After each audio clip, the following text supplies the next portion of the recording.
Hi, Sharon. Welcome. Hello. Nice to meet you. Nice to meet you too. Thank you.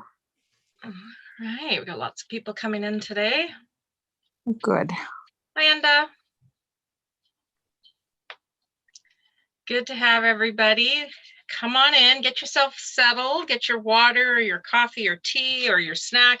It could even be lunchtime where you are. I'm still at 10:30, so it's still a bit early for me. And it's great if you can turn your camera on. That's helpful so I can see who I'm talking to. That's great. Hi, Loretta. Hi, how you doing? I'm great. Good. Yeah, I like teaching this class. It's one of my newer classes. Good. I need this class really bad. Oh, okay.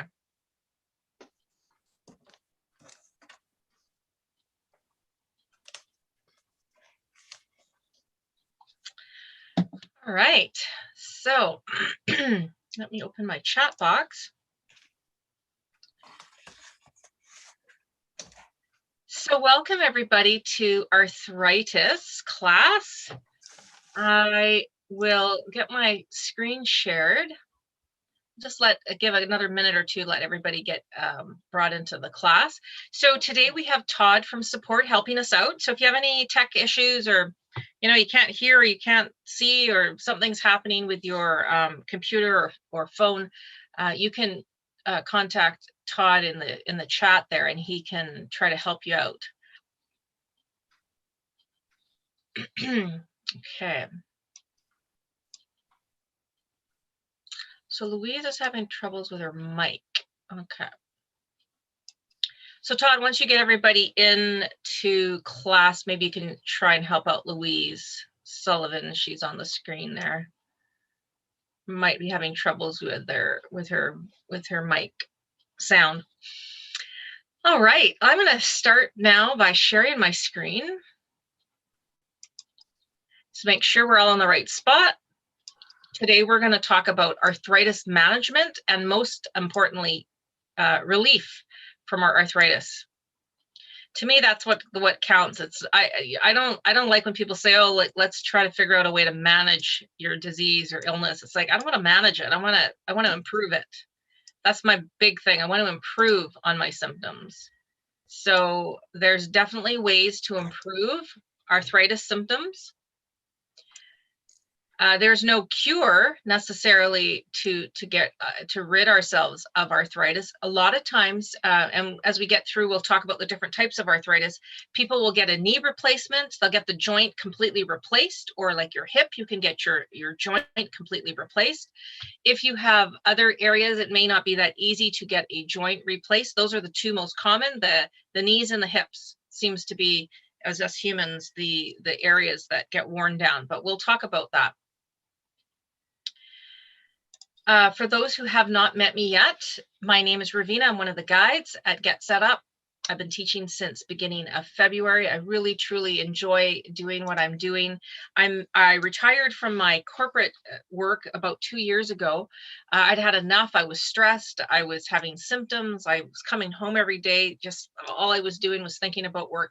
So something had shifted at work. Well, there was a lot of stuff going on, and I felt like it was time for me to make that career change. And some of you may have had that happen to you. You might be in your 50s, only in your 50s, and you're thinking, is this it? Like, do I have to stay at this job because that's what I've been told I'm supposed to do, get my retirement, or before I go into retirement. And so for me, I did kind of exit probably a few years earlier than I was expecting I was going to, but I did. And it was the best decision I ever made, because then I could concentrate on the things I really, really love. And of course, I will say that, I was married, had been married for a few years when I made this decision. If I was on my own, I might have had to just stick it out where I was, but I was very stressed. I mean, I had like numbness on my face, and I was having like stress symptoms of what was going on in my workplace. So now that I'm kind of doing my own business, I work as a vibrant living coach.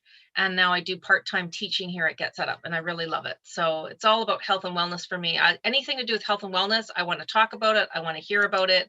Anything the latest and greatest, I research it. So you guys are getting cutting edge information when you take my classes. This is not something from a 30-year-old material I had from before. I actually go and research. So for sure, this class, arthritis, is going to be sort of like, the latest information that I could find. And also a new class coming out next week, starting, it's on Saturday at, Saturday on the 19th, June 19th is my first diabetes management and remission class. So again, if you have diabetes or pre-diabetic or worrying about getting diabetes, come to that class, because not only will I talk to you about the management, but we are going to talk about how to reverse it, how to get it into remission. Really, really important. So if anybody's worried about sugar levels in their body, and also we know sugar's not great for arthritis either. So, all right, we do learn from each other. If you can put your camera on, that's awesome. Even if it's for a few minutes, say hello to people. Don't forget, you can say hello to each other in the chat. You can even, instead of clicking on the everyone tab, you can click on it and you can send a message specifically to somebody who maybe you'd like to get to know a little bit better. They might be somebody who you've seen in other classes all the time. Maybe they mentioned they're from Boston and you're from Boston, and so you want to connect a little bit. Yeah, Tweez mentioned pre-diabetic. Yes, like anybody who is pre-diabetic, please come to that class, because like, let's stop you from becoming diabetic. Pre-diabetic means your sugar levels are creeping up into the diabetic level. And let's stop it before it creeps into that level. I, at one point, had a touch of going towards diabetes in one of my fasting blood sugars once. And I was under tremendous stress, and I have diabetes kind of running in my family. So it was a real worry for me. All right, so we've got Carmen's having a bit of trouble with her camera.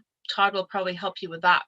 All right, so we are live streaming today. So hopefully everybody knows what that is. That means outside people can actually come into our class. They can hear us and they can see us.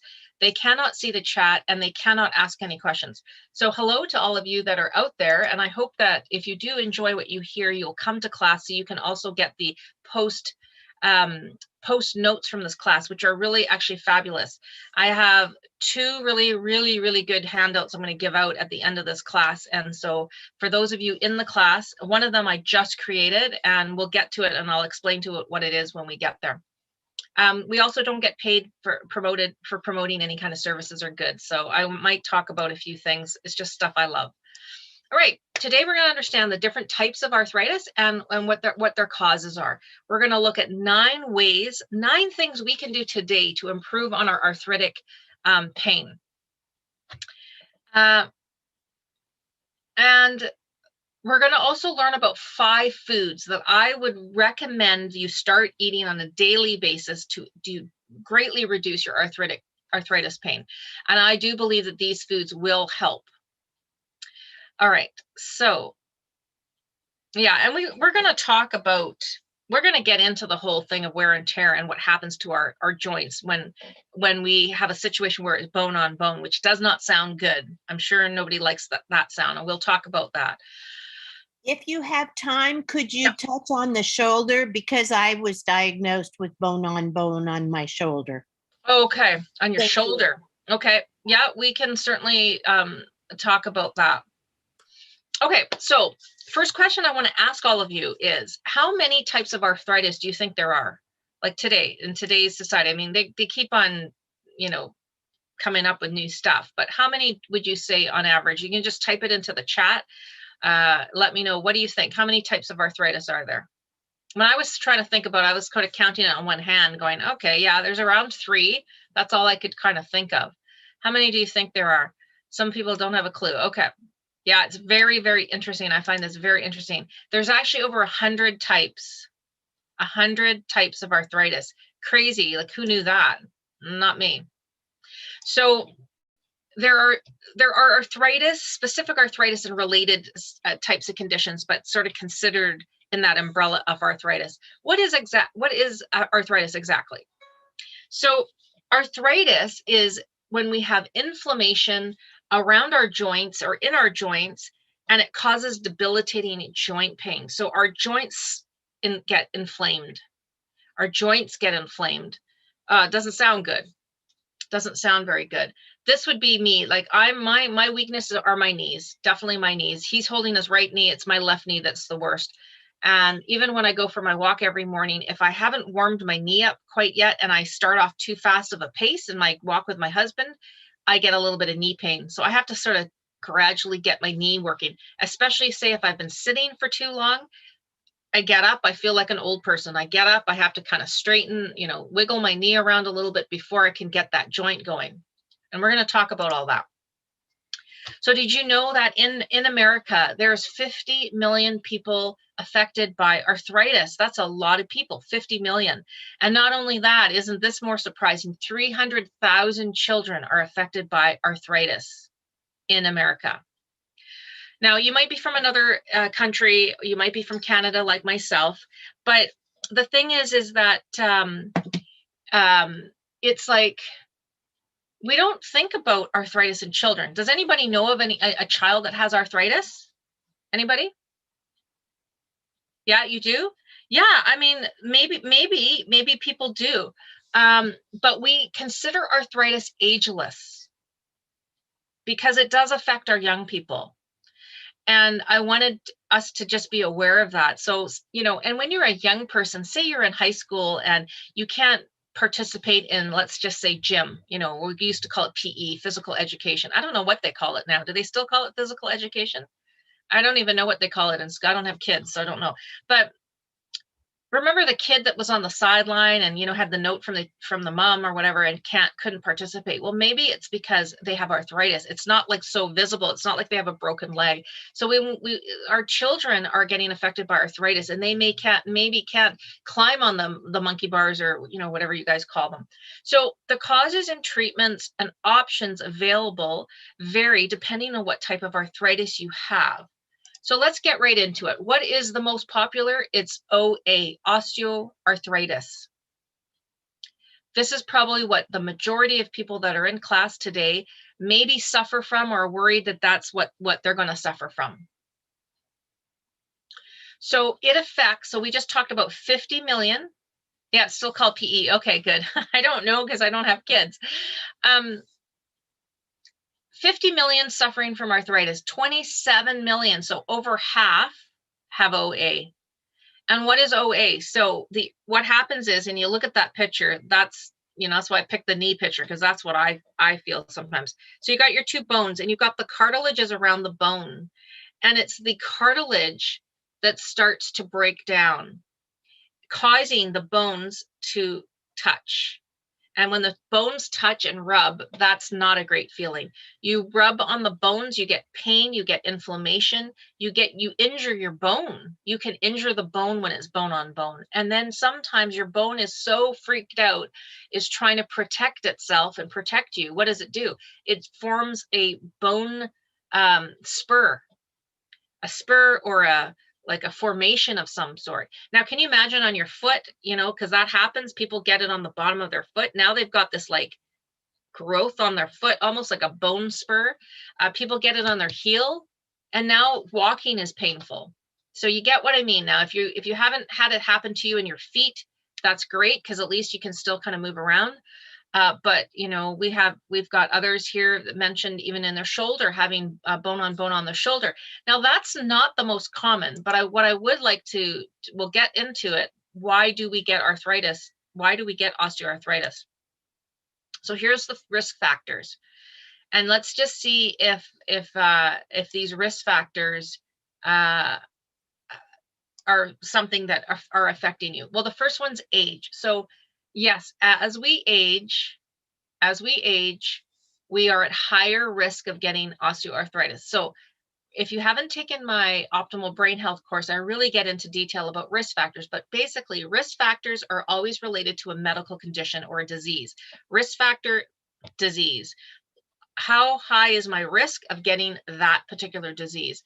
So what are the risk factors of osteoarthritis? What are the things that I have to have going on in my body to make me more probable, more probability of getting that disease? So age, as we age, it gets higher risk.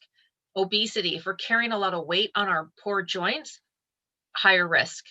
Injuries, which is what happened to my knee, higher risk. Family history, because osteoarthritis is hereditary, can be hereditary. That is definitely one. And joint overuse. So I want to ask, was it Carolyn that you mentioned about was it you that mentioned your shoulder? Was there something that you've done in your past that you used to use your shoulders a lot for?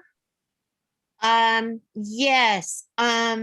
I was the shoulder person, and I had they did an injection into my shoulder because rotator cuff or something they thought I had injured. I always was sleeping on that side.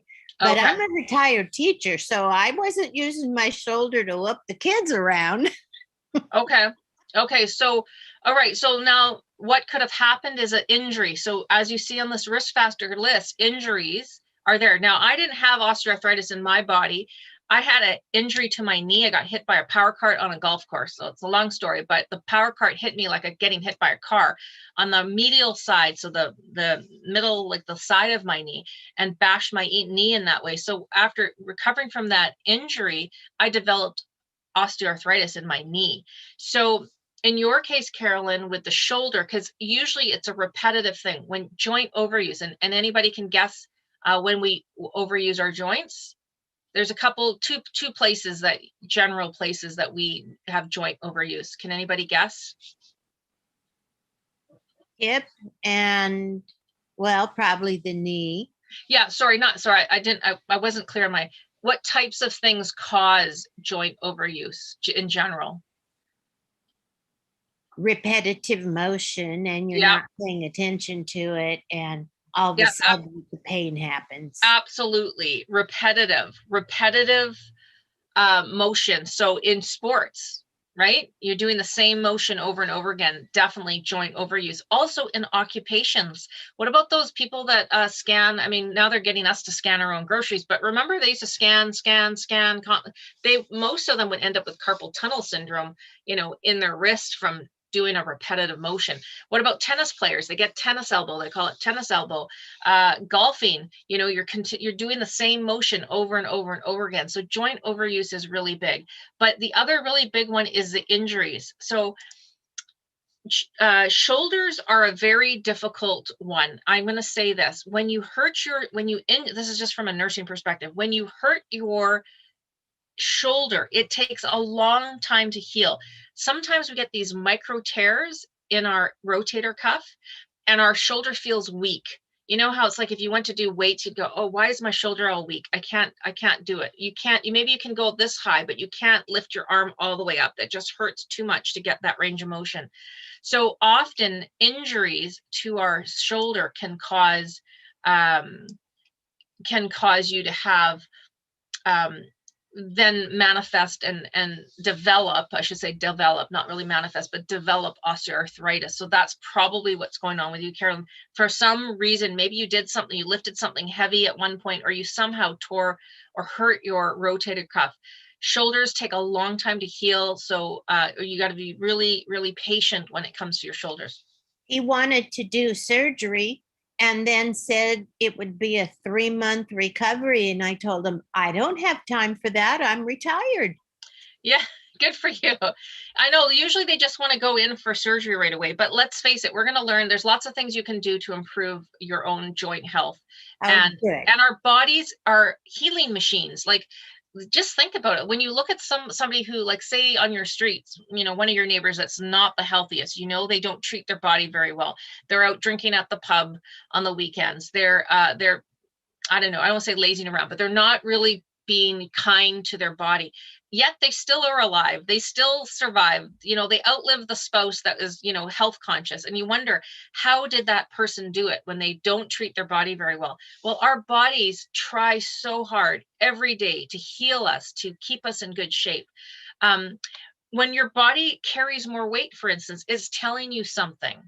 Like something's out of balance. Usually if you're carrying more weight, like I'm carrying more weight still, my body is still out of balance. It's trying to get back into balance. So whatever I can do to bring it back into balance, our body will go, yes, thank you. Thank you for helping. Because our body is a healing machine. As humans, we are able to. Common symptoms when we have osteoarthritis: joint soreness. You know, when your joint is so sore, it's hard to get up. Morning stiffness. Who gets morning stiffness? Anybody? Yeah, you feel stiff in the morning. Lack of coordination, where you feel like you're going to fall or trip. You don't have the coordination. And then that increased disability. So that can happen as well. I So was one of those, Ravina, that the tortoise and the hare. I was yeah, always the hare. And then okay. after I retired, I went out a couple days and did 8 hours in the yard, and I got tennis elbow. And Yes. I'm finally learning that I have to be more tortoise now and do a little bit every day. Yes, and we do overdo it. Let's face it. It's gardening season, and we get out there, and we haven't been bending over doing those movements for like a long time. And then we do an hour of gardening, and you come in and go, "Oh my gosh, what did I do? My body is seized up," because you were so focused on your little plants and getting the dirt just right and doing all that, and you didn't realize you're holding your body in weird positions. So the second type of arthritis, we're going to just move on to the next one, is rheumatoid arthritis. So RA, and some of you have probably heard of RA. It is a type of arthritis that is due to, it's an autoimmune response. So in essence, your body is attacking a healthy joint. Your body feels like there's a foreign invader in your body. It doesn't know where this has come from. And so it starts to attack on your own joint. Now, 1.5 million, so a lot less than OA, 1.5 million people in the US have this. And unfortunately for us women, we're 3 times more likely to have RA than our male counterparts. So I don't really know why it is more prevalent in women, but I would imagine it's something maybe to do with our hormones. That's the only thing I can think of that's different between the female and the male. It's just in terms of how our hormones are released. But in any event, RA, you definitely have that morning stiffness, and you definitely usually have it, I should say usually, not definitely, on both sides. So if your third finger on your one side is aching and causing you problems, it's likely to be doing the same thing on the other side. One thing with rheumatoid arthritis, if you ever see anybody at the grocery store or in your family that starts to have a deformity either in their knuckles or in their toes or on their knees or their anywhere, it's usually because of rheumatoid arthritis, not necessarily osteoarthritis. Osteoarthritis, actually, sometimes you can't tell there's anything wrong. I mean, until the person tells you I'm in agony because my joint hurts. You don't really visually see it. With rheumatoid arthritis, it's a little bit more noticeable. Like they'll get the knobbly sort of, joints in their fingers. That's really quite common with rheumatoid arthritis. And then you do get, as I say, you get those deformities, which aren't always present with the osteoarthritis. Now let's just look at a few other types. Now, there's over 100. I mentioned children. Juvenile arthritis, JA, is an umbrella term for all the juvenile, younger children type of arthritis. So that's the umbrella term. So the umbrella term's up here, and then you get all the ones down below. So you get the juvenile idiopathic arthritis, the juvenile dermatomyositis types, the juvenile scleroderma, all those kinds. There's many for children, and they are kind of prevalent. They're out there. Then there's the spondylose types, like ankylosing spondylitis. Sorry, it's hard to say some of these things. AS, ankylosing spondylitis. That one I know of.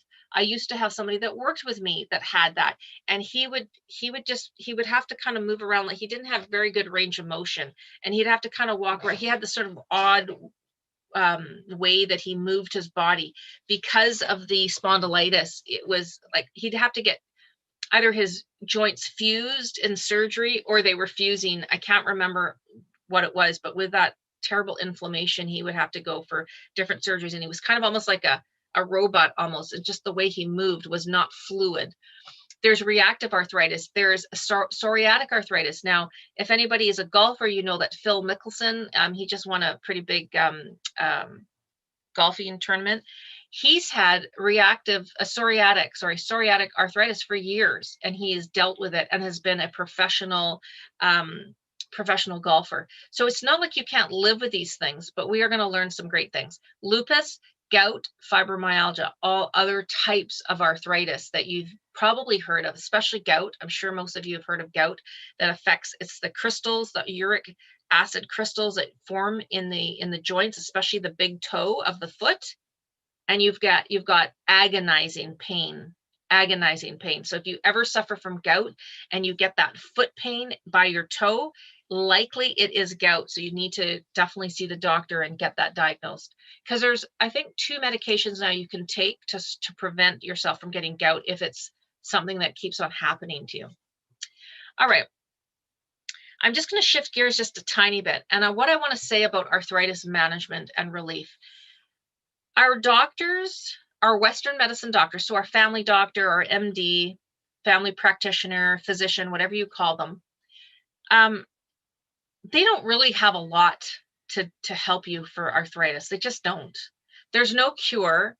They might tell you to, like, you might say, hey, should I take this MSM, this joint medication? And they don't know much about it. So they'll just say, sure, why not? Go for it, because they don't really have any solution for you. There's really no big treatment for arthritis, other than they might tell you, lose weight. That's usually what they say. But here's the thing. When it comes to arthritis, our doctors, our Western medicine doctors, are more open to you looking at natural remedies, natural approaches to helping your arthritis. Did you know that? I mean, if you go to them with your heart problem and say, yeah, I'm going to go see this natural person and I'm going to try some natural approach to my heart disease, they'll just look at you like, are you crazy? They are not big fans of it. If it's your heart, or if it's your brain, or if it's your eyes, or if it's, maybe eyes. But when it comes to arthritis, they're like, hey, Terry, go for it. Go do this natural approach, because guess what? Because they don't have any solutions for you. But this is good to know. At least still talk to your doctor and tell them, hey, you're going to try out a few of these things. But your doctor's more apt to be agreeable to it. In the back in the day, when my mom was growing up, doctors were like God. I don't know about for you, but my mom would not go against what Dr. Spahn was told her about anything, whether it was hormones, whether it was anything. Back in like the 70s and 80s, we didn't Google a bunch of stuff and say, hey, I've noticed that might not be the best medication. And then we talk back to our doctor and say, hey, is there a different medication I can take for my high blood pressure? No way. We didn't do that back then, right? It was the doctor had the white coat on.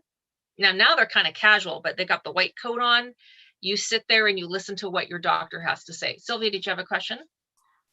Yes. Well, I was going to mention years back, 20, 30 years back, my doctor thought that I might have a rheumatoid arthritis, but she said she wasn't sure, but she was going to prescribe a medicine. However, if I take the medicine, it would be a lifetime thing. So I didn't want, and she said that we'll watch. Now, is that still the case for rheumatoid arthritis? She wasn't sure if it was rheumatoid, but she said, we will hold up a little while and make sure. But she never got back to me, and I never got that medication. Okay, so here I'll tell you just a couple little things about rheumatoid arthritis. Rheumatoid arthritis, there's actually a blood test that you can take, and you'll have the rheumatoid factor. They can tell from blood work whether you actually have rheumatoid arthritis or not. I don't know back when you were looking at it that they could or couldn't do it, but now there is a test they can test to see if you've got that reactive thing in your blood. So here's another thing to complicate things, and unfortunately it's the truth. You can actually have rheumatoid and osteoarthritis at the same time, unfortunately. So the thing about rheumatoid arthritis medications, they're strong. Most of them are very strong because your body is attacking itself, right? Your body's attacking the joints. So there's different types of medications. I haven't been nursing in a while, so I don't have them on the top of my head, but there's gold treatments, there's different treatments, and probably, I don't know if it's as bad as, the thing you take to keep your hair growing, and then as soon as you stop, all your hair falls out. I don't know if it's exactly like that, but rheumatoid arthritis medication is your body does get used to it. Some of it's sort of steroid, and therefore you got to keep on taking it. You do have to keep taking it. That's what I was aware of. Well, actually, I've always been more underweight than I'm like 105 pounds. And I had always been very leery of taking medication because of the side effects that sometimes come up. Because and so I never know, but I have a little joint like on the left fourth and fifth fingers. They're slightly bent, and I've done that every day to straighten it, and nothing helps. Okay. There's no pain, but I do exercise regularly, and the lower back. Well, I don't know if that's arthritis. Lower back has always hurt. Okay. All right. So Sylvia, we'll get into all that. Absolutely, the back discomfort you're having could be arthritis. As I mentioned, typically with rheumatoid arthritis, you'll see the joint deformity, not necessarily with osteoarthritis. So that's probably why your doctor proposed that it could be rheumatoid arthritis. Now, we can have different amounts as well. Like, some people can get hit with it really badly and lots of joints, or maybe it's just one or two. So let's keep moving on, and then we will talk a little bit more about that sort of stuff as we go. Thank you. You're welcome. So the 9 ways for relieving arthritis. The first one is weight management. I wanted to get that out of the way because I don't want it to, we're all told, can you just lose some weight? You'll relieve your joints. And that's true. The less weight you have, the more your joints will be relieved. They won't have so much impact on them. Remember, osteoarthritis is a wear and tear type of arthritis. So if you are heavier, you're going to just have more wear and tear on those joints. Definitely for weight management, try to find a way to improve on your weight, improving by reducing your weight to take less of that impact off the joints. Now, I want to give you just an example. Sometimes we give up too easily. If you've lost 1 or 2 pounds, that's amazing. 1 pound of weight relieves around 4 pounds of impact on our knees and our joints. So 1 pound is actually feels like about 4 pounds when you're walking. So can you imagine you just lose 5 pounds? That's 20 pounds of less weight that you're carrying around, like banging on impacting on your hips and your knees and your other joints that hurt. So don't get too discouraged when you're trying to work on your weight management. And there are some things. Now, I don't have a class yet on weight management. I do believe the diabetes class does talk a lot about how to manage our weight and how to reduce your weight in a fairly significant way so you can reverse your diabetes. So come to that class if you want to hear about some things about weight management. But basically, I'm just going to say, try to move your body consistently, which means every day. Move your body every day. That leads into the next one. If you could have movement every day, you're doing your body some good. And it doesn't have to be that you run a marathon or you run for an hour or you exercise even for 30 minutes altogether. If that is too much for you, because it is a bit of a vicious circle, right? Your arthritis is bothering you. You don't feel like doing anything. You sit too long. Now your joints are stiff. So get out and try to do something that is low impact. So what are low impact exercises that we can do? Walking is low impact. Swimming, Tai Chi can be low impact. Cycling can be low impact, whether you do that on a bike at home or out somewhere. Water activities are the best for our joints. If we can get back to our community centers being open, the swimming pools open with a nicer weather, even going outdoors, getting a little bit of sunshine on our body, and doing a little bit of either water aerobics or like a water arthritis. They actually have water arthritis classes. They actually call it that because it's so good for people with arthritis. The main thing that you're trying to do is, number one, make sure your joint doesn't seize, meaning it stops moving. You want to keep your joints flexible, movement. and you want to strengthen the muscle around that joint, all around the joint. So my knee, for instance, I have really worked on my calves and my thighs and my hamstrings to build the muscles around my knee to hold my knee up better so that my joint doesn't have to take as much pressure. So there's an example. So if it's your hips, you want to make sure you are doing your core exercises, anything like that. Okay, let's move on to number 3. This is one that I think that a lot of us have forgotten. Our hot and our cold therapy. So easy. You get your hot water, but remember those hot water bottles, like the orangey kind of colored ones? Does everybody have one of the orange ones? I have a blue one as well. I have 2 in my house. Yeah, that orangey sort of brick color, burnt orange color, and it was passed down from my mom. I mean, hot water bottles never, I don't know, I don't think they ever leak if you get like that old style type. Fill it with hot water, put a little sheet or a towel around it, and use it when you are, especially in the morning, if you're having that stiffness in the morning.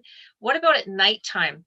If you can just have less discomfort at night, you will fall asleep better, because sleep, as we talk about later, or I can talk about now, is so important. So if you're having arthritic pain when you go to bed, you can't fall asleep right away. So get your electric blanket on, a heating pad, or that beautiful hot water bottle that is just like true and tested. It works.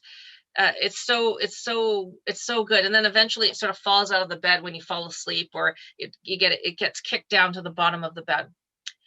You can even like put it in the bed to warm the bed up before you actually get in. And if you find it too hot, then you can just put it off to the side. But you could warm your bed up that way. Now, I have a suggestion on the heat too. Bed buddies. It's you pop it in the micro for a couple minutes. I put a sock over it so that I can wash the sock, because you can't wash the bed buddy. But I live with that in the winter. Oh, nice. I love that. Bed buddy. Okay. Maybe you might want to just throw that in the chat, just the name of it, so that people remember it. But yeah, I have a heating pad. Like I have one of these like kind of things you put around your neck, because that's where I used to have the most pain, was from sitting at a computer all day. And I throw it in the microwave, it heats up, and I just put it on my neck, and I just can sit even at my desk and have it on my neck. Now, here's the part that we forget about, is cold therapy. How many of us ever use cold therapy? So to relieve your joint, if you can notice visible swelling of your joint or inflammation could be on the internally, right? You don't really see the inflammation, but you might see redness, you might see swelling. A nice, beautiful gel pack, ice pack, you can buy those at the pharmacy now. And it's just beautiful. There's gel inside it, and you can mold it around whatever joint is hurting. You can also take a pack of peas and do the same thing, but the gel packs are great, and you just leave it in your freezer, and when you need it, you pull it out. So don't forget about your hot and cold treatment. People ask me, well, which one should I do? Do the one that you feel like. Like, are you feeling cold? Then get the hot one. If you can visibly see redness and it's your joint feels hot to touch, then cold treatment might be what you want to do. And some people go back and forth, and that is really good, because what that's doing is getting the circulation going by going back and forth between cold and hot. Remember in the day when you maybe you fell off the sidewalk or something, and you twisted your ankle. What does the doctor say? Cold, hot, cold, hot. So same thing. This leads me to another idea. Now, I'm going to call it an idea, because some of you may have not heard of it, and some of you might be scared to do it, and some of you might not even just don't want to go there because it's with needles. Acupuncture. Acupuncture has been around for thousands of years. Ancient Chinese practices have been using these little inserting.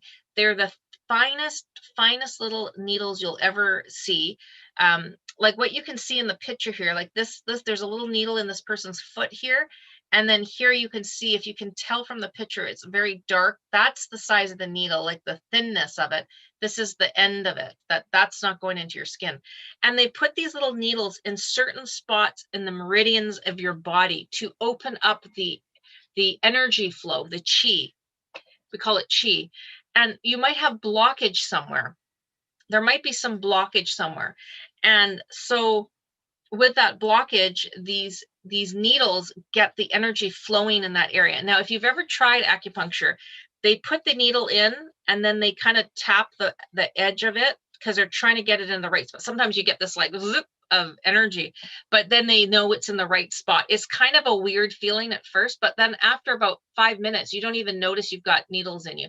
And the whole point is that you just lie back, you're calm, you relaxed, and you let the needles and the stuff do the energy work. It's quite fascinating. If you want to try it, definitely tell your doctor, try to find yourself a licensed or certified acupuncturist. Don't just go to someone's basement and because they say they know how to do acupuncture. It takes a lot of years of study to become an acupuncturist. So you want to make sure that you go to somebody who's a professional. I've done it, and you really can't even feel the needles going in. But I also went to an acupressure lady. Yeah. And no needles, but the same meridians. And she would just put pressure on the same points until she could feel a release. It felt like a triple massage. Yes. Acupressure is also a very, very good one. And they are, again, targeting the certain trigger points in the person's body to get that energy flowing. So if you're scared of needles or you just don't want to deal with the needles at all, yeah, and the needle goes in and comes out. There's no blood, nothing. It's just the way, however they do it. So number 5 is using meditation. There is no studies that say meditation improves arthritis. However, when we meditate, we are relaxing ourselves, and often we're able to lower our stress levels. So when you lower your stress levels, you're then able to cope better with whatever's going on. So the discomfort or pain that you're having. Lowering our stress also has been related to lowering inflammation and pain in our bodies. There is a correlation there. So anything to lower your stress, any kind of meditative type of practice, Tai Chi, yoga, combined with like maybe even a 5-minute meditation. Like this lady looks like, maybe she suffers from arthritis pain, but she's doing just a few minutes in the morning before the phone starts ringing and people start, knocking at her door, that she can just get in a few minutes of meditation to kind of lower her stress levels, therefore lowering her feeling of pain in her body. So that's how the meditation part works. And if you're worried or new to meditation, there's amazing apps. There's an app called Calm that is a really, really great app to learn how to do meditation. And then they walk you through the meditation. You just lie back, they have you just lie back with your feet down on the ground, and they walk you through a meditation. There's one that has like a breathing thing where the bubble goes up, back and forth like this, and you start to try to breathe with the bubble. It's actually really fascinating. I quite like that one. All right. Let's get to number 6 now. Yeah. So number 6 is massage. Who here goes for massage? Carolyn's mentioned she goes for massage.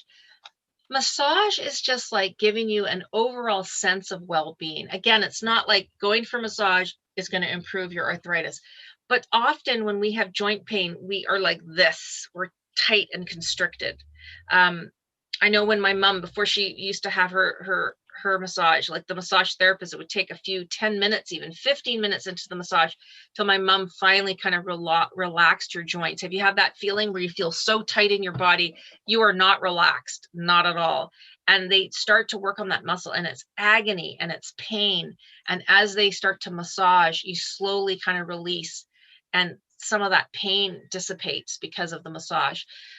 If you haven't tried massage, please try it. If you've got coverage, healthcare coverage, definitely try and go for a massage. The type of massage that my mom really enjoyed was shiatsu massage, which is a Japanese form of massage. They do it either on the floor, but if you can't get on the floor, they also have massage beds. The beauty of shiatsu massage, and if any of you are shy like my mom, she did not feel comfortable getting down into her undies and being under this teeny tiny little sheet on a massage table. That just did not excite her at all. She was just like, no, I don't need anybody to see my fat body under, like she just was conscientious of her body. So the beauty of shiatsu massage is you're fully clothed. You want to be in relaxed clothing, but you're fully clothed, and they work on your body. So keep that in mind when you're looking for massage. Now, our massage therapy places are opening up again. They were very constricted because of COVID, but I believe they're slowly, still doing the same cleaning things, and maybe not having patients waiting in the same waiting room that you just come in from your car when it's your time. But so they've got all the protocols in place. So don't forget about trying massage. And if you do have arthritis, maybe you go for a massage once a week. Why not?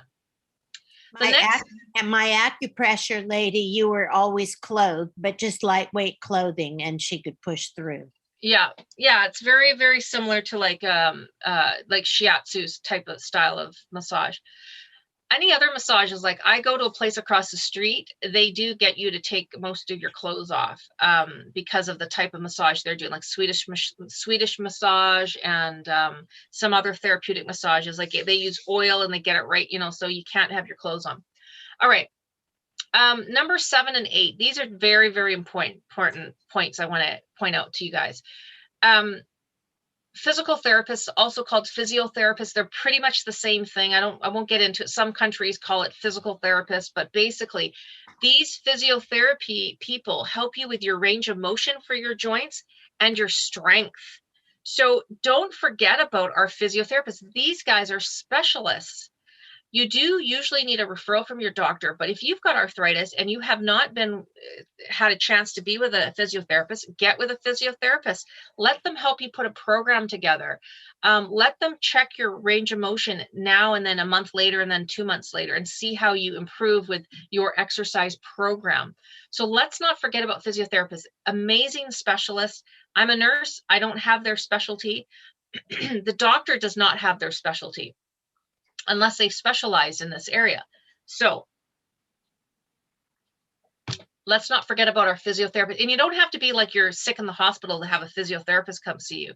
You can set it up. There's lots of physiotherapy clinics around town. The next one kind of goes hand in hand. I think we should all have OT therapy assessment done. The occupational therapist is what I wanted to be when I was going to university. I applied for nursing school and occupational therapy. And they were taking more mature students into the OT, and I was like 18 and just out of high school and my first year in university, and I got accepted into nursing, so I ended up going that route. What does an occupational therapist do? They look at your environment and they try to figure out what is the minimum effort you would need to do something. So they bring in like the little hacks, the little tips, the little I was going to give them gimmicks, because they're not really gimmicks, but things like, the special thing to open your jar because your arthritis is too hard to open up the lid of your thing, can opener. They come in and say, hey, the gadgets. Yeah, all the gadgets. So I do believe you need an occupational therapy. You need a referral for one. They will come to your home and look at your environment or your work environment. They call that an ergonomic assessment, when they used to come into our workplace and check out our desk and see, okay, your screen's not at the right height and your coffee mug is too far away, and you're reaching in a weird angle, you're not sitting straight, like stuff like that. So physical therapist and your occupational therapist. If you have arthritis, talk to your doctor, get the referrals for both of these, because they both do different things.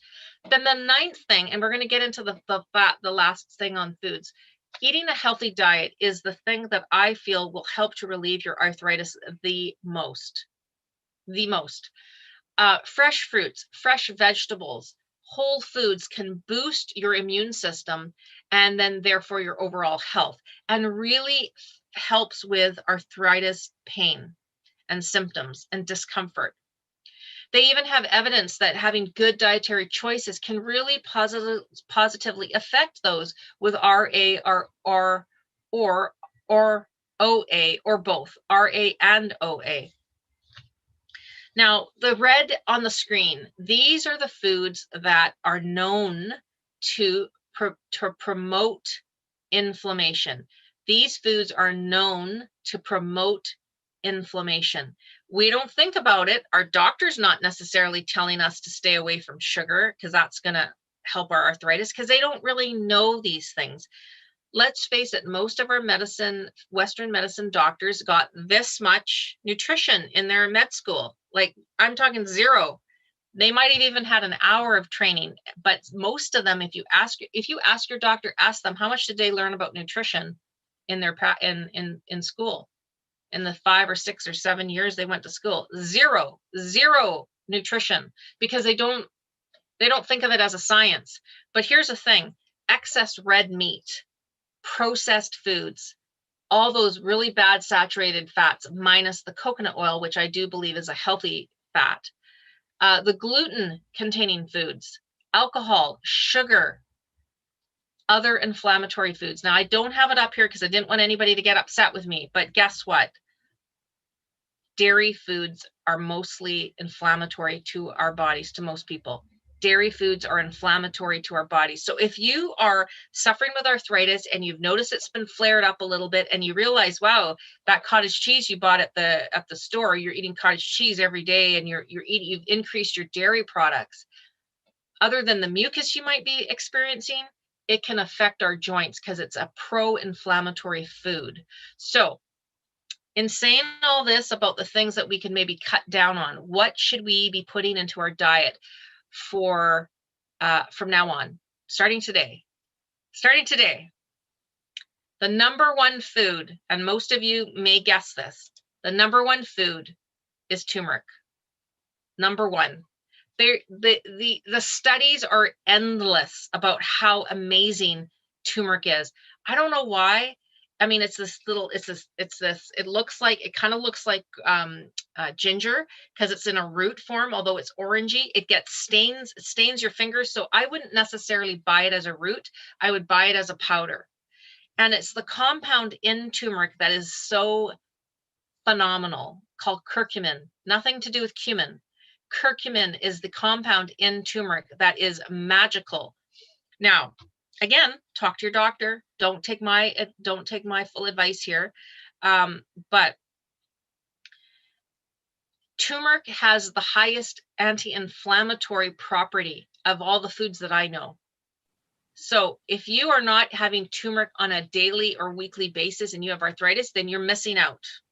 I absolutely concur with that. I have 2 slip discs, went into emergency. They gave me all kinds of meds that did nothing. My friend said, hey, her friend uses turmeric. Problem solved. And I have neighbors that are on it now too, and they both. Yes. I can't say enough about it. Now, I'm going to give you a tip about turmeric.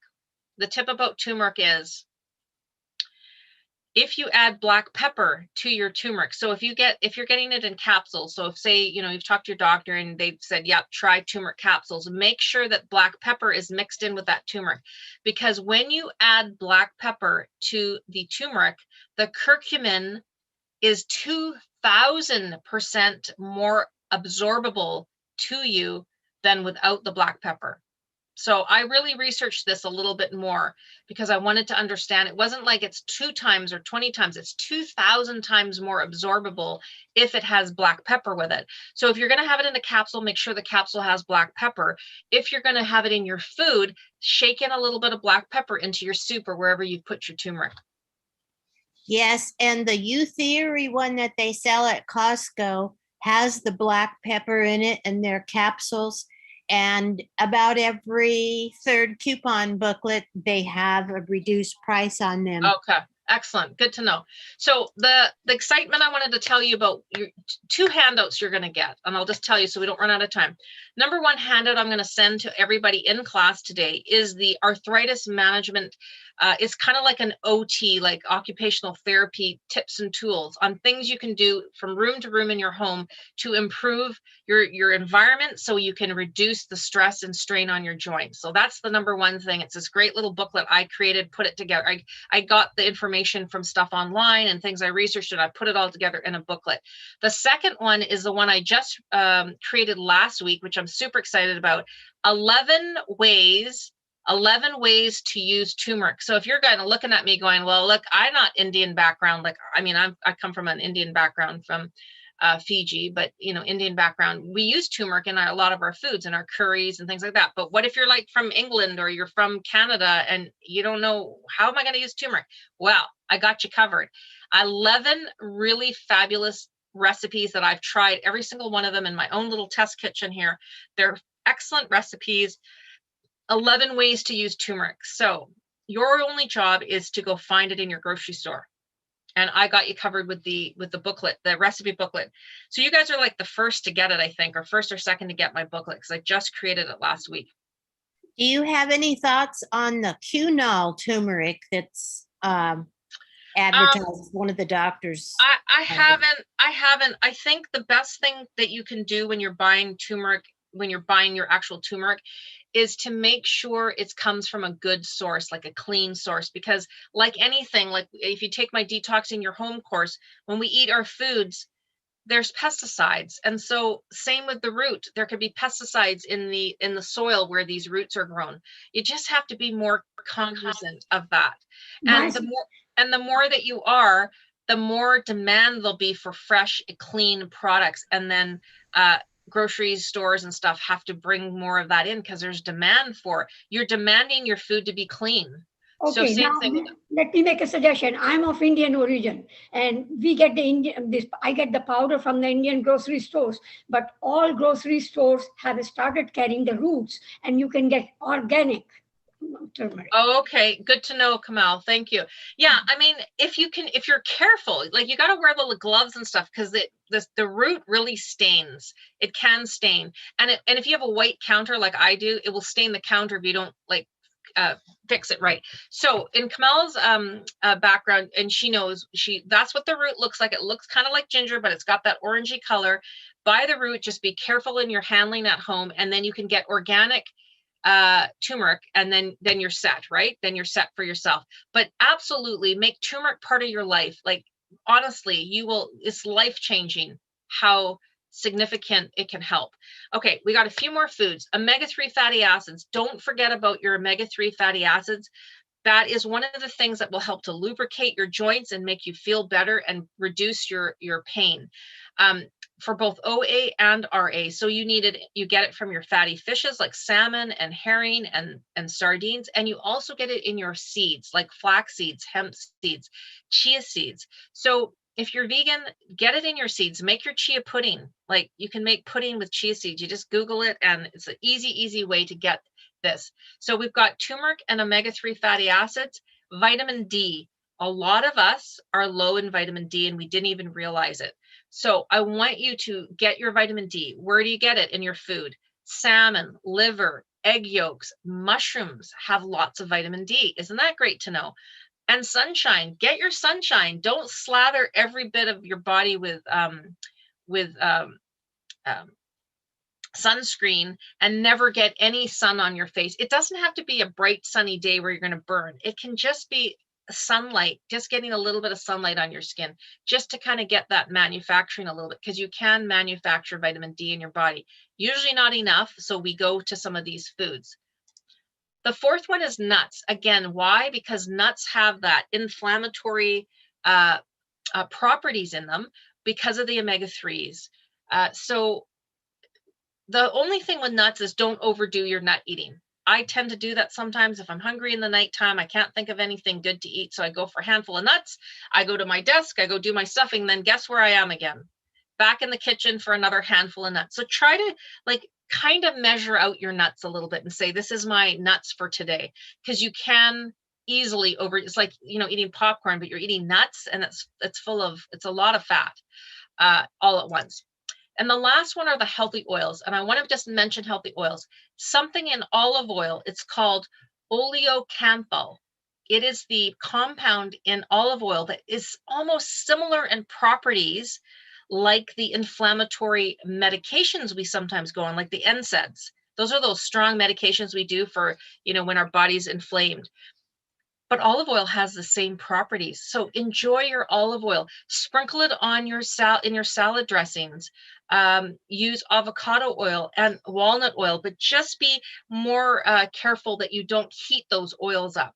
Olive oil, you can heat up to maybe medium. Don't go over that or you will burn it and it will be toxic to you. You burn, you smoke the oil. Any oil that you smoke is now oxidized and it's not good for your body.